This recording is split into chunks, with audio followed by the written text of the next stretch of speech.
ಹರೇ ಕೃಷ್ಣ. ಅಧ್ಯಾಯ 1 ಶ್ಲೋಕ 20 ಮತ್ತು 21. ಅರ್ಜುನನು ಹೇಳಿದನು, ಸೈನ್ಯಗಳ ಎರಡರ ನಡುವಿನಲ್ಲಿ ರಥವನ್ನು ದಯವಿಟ್ಟು ನಿಲ್ಲಿಸು.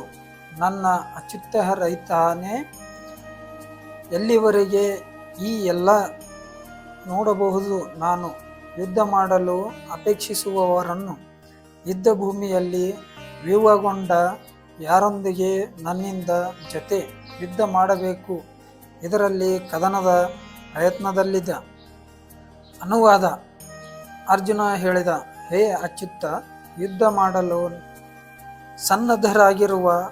ಇರುವವರನ್ನು ಮತ್ತು ಈ ಘೋರ ಶಸ್ತ್ರಸ್ಪರ್ಧೆಯಲ್ಲಿ ನಾನು ಯಾರೊಡನೆ ಹೋರಾಡಬೇಕೋ ಅವರನ್ನು ನೋಡಲು ಸಾಧ್ಯವಾಗುವಂತೆ ಎರಡೂ ಸೈನ್ಯಗಳ ಮಧ್ಯೆ ನನ್ನ ರಥವನ್ನು ನಿಲ್ಲಿಸು. ಭಾವಾರ್ಥ ತಿಳಿಯೋಣ ಬನ್ನಿ. ಶ್ರೀಕೃಷ್ಣನು ದೇವೋತ್ತಮ ಪರಮ ಪುರುಷನೇ ಆದರೂ ತನ್ನ ಅವಾಚ್ಯ ಕರುಣೆಯಿಂದ ಆತನು ತನ್ನ ಗೆಳೆಯ ಸೇವೆಯಲ್ಲಿ ತೊಡಗಿದನು. ತನ್ನ ಭಕ್ತರ ಬಗೆ ಸ್ನೇಹ ತೋರುವುದರಲ್ಲಿ ಎಂದೂ ವಿಫಲನಾಗುವುದಿಲ್ಲ. ಆದುದರಿಂದ ಇಲ್ಲಿ ಆತನ ಹೆಸರು ಅಚ್ಯುತ ಎಂದು ಸಂಬೋಧಿಸಿದೆ. ಸಾರಥಿಯಾಗಿ ಅವನು ಅರ್ಜುನನ ಅಪ್ಪಣೆಯಂತೆ ನಡೆಯಬೇಕಾಗಿತ್ತು. ಹೀಗೆ ನಡೆದುಕೊಳ್ಳಲು ಆತನು ಹಿಂಜರಿಯಲಿಲ್ಲವಾದ್ದರಿಂದ ಆತನನ್ನು ಅಚ್ಯುತ ಎಂದು ಸಂಬೋಧಿಸಿದೆ. ತನ್ನ ಭಕ್ತನಿಗಾಗಿ ಸಾರಥಿಯ ಸ್ಥಾನವನ್ನು ಒಪ್ಪಿಕೊಂಡಿದ್ದರೂ ಅವನ ಸರ್ವೋಚ್ಚ ಸ್ಥಾನಕ್ಕೆ ಎದುರಿಲ್ಲ. ಎಲ್ಲ ಸನ್ನಿವೇಶಗಳಲ್ಲೂ ಅವನು ದೇವೋತ್ತಮ ಪರಮ ಪುರುಷ, ಋಷಿಕೇಶ, ಸಕಲೇಂದ್ರಿಯಗಳ ಸ್ವಾಮಿ. ಭಗವಂತನಿಗೂ ಅವನು ಸೇವಕನಿಗೂ ನಡುವಣ ಸಂಬಂಧ ಅತಿ ಮಧುರ ಮತ್ತು ಅಲೌಕಿಕ. ಸೇವಕನು ಭಗವಂತನ ಸೇವೆಗೆ ಸದಾ ಸಿದ್ಧ. ಹಾಗೆಯೇ ಭಗವಂತರನ್ನು ತನ್ನ ಭಕ್ತನಿಗೆ ಒಂದಿಷ್ಟು ಸೇವೆ ಮಾಡಲು ಸದಾ ಅವಕಾಶವನ್ನು ಹುಡುಕುತ್ತಿರುತ್ತಾನೆ.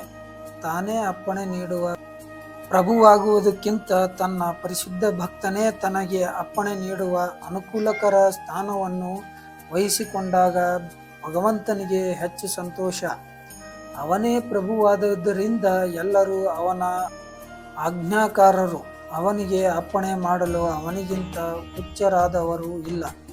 ಆದರೆ ತಾನೇ ಎಲ್ಲರ ಆಗು ಹೋಗುಗಳ ಪ್ರಭುವಾದುದರಿಂದ ಪರಿಶುದ್ಧ ಭಕ್ತನೊಬ್ಬ ತನಗೆ ಅಪ್ಪಣೆ ಮಾಡುವುದನ್ನು ಕಂಡಾಗ ಭಗವಂತನಿಗೆ ಅಲೌಕಿಕ ಆನಂದವಾಗುತ್ತದೆ. ಭಗವಂತನ ಪರಿಶುದ್ಧ ಭಕ್ತನಾದ ಅರ್ಜುನನಿಗೆ ತನ್ನ ದಾಯಾದಿಗಳೊಡನೆ ಮತ್ತು ಸಹೋದರರೊಡನೆ ಯುದ್ಧ ಮಾಡಲು ಇಚ್ಛೆಯೇ ಇರಲಿಲ್ಲ. ಆದರೆ ಶಾಂತಿಯ ಮಾರ್ಗವನ್ನು ಯಾವುದೇ ಸಂಧಾನಕ್ಕೆ ಒಪ್ಪದ ದುರ್ಯೋಧನನ ಹಠಮಾರಿತನದಿಂದ ಆತನು ರಣಭೂಮಿಗೆ ಬರಬೇಕಾಯಿತು.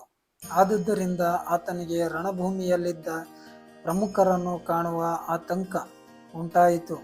ರಣಭೂಮಿಯಲ್ಲಿ ಶಾಂತಿಯ ಪ್ರಯತ್ನದ ಪ್ರಶ್ನೆಯೇ ಇಲ್ಲವಾದರೂ ಅವರನ್ನು ಮತ್ತೆ ನೋಡುವ ಮತ್ತು ಈ ಅನಗತ್ಯವಾದ ಯುದ್ಧಕ್ಕೆ ಅವರು ಎಷ್ಟು ಕಾತರರಾಗಿದ್ದಾರೆ ಎಂದು ಕಾಣುವ ಬಯಕೆ ಅವನಿಗಾಯಿತು.